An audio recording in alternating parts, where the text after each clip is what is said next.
Hello, my name is Cecil, and I'm reading the book of John through the Message translation. I pick up today in chapter 6 of John, verses 47 through 71.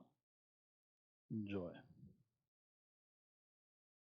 I'm telling you the most solemn and sober truth now. Whoever believes in me has real life, eternal life. I am the bread of life. Your ancestors ate the manna bread in the desert and died. But now here is bread that truly comes down out of heaven. Anyone eating this bread will not die, ever.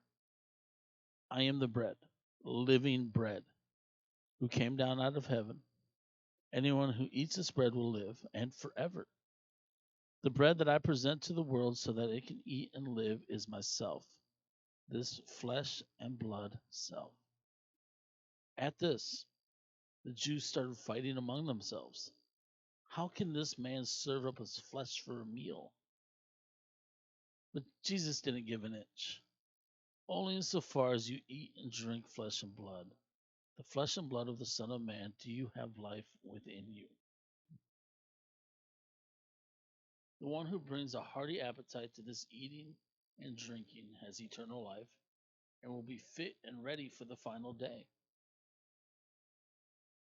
My flesh is real food and my blood is real drink.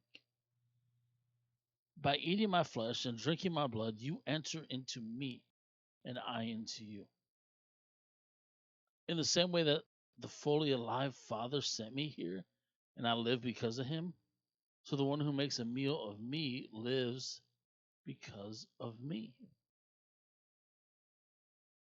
This is the bread from heaven.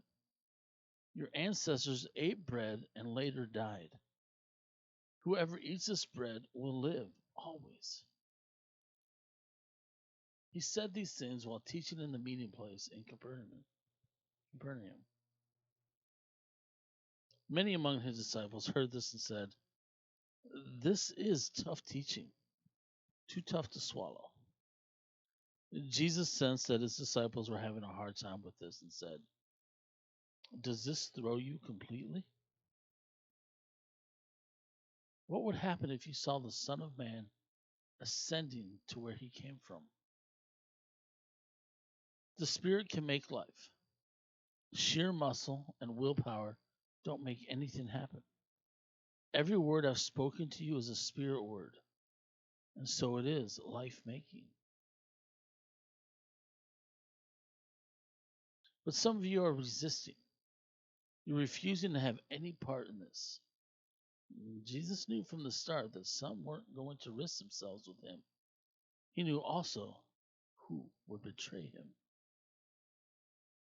He went on to say, "This is why I told you earlier that no one is capable of coming to me on his own.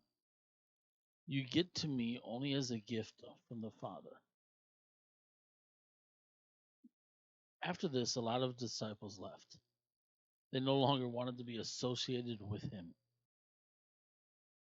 Then Jesus gave the 12 their chance. Do you also want to leave? Peter replied, "Master, to whom would we go? You have the words of real life, eternal life. We've already committed ourselves, confident that you are the Holy One of God." Jesus responded, "Haven't I handpicked you, the 12? Still, one of you is a devil." He was referring to Judas, son of Simon Iscariot. This man, one from the 12, was even then getting ready to betray him.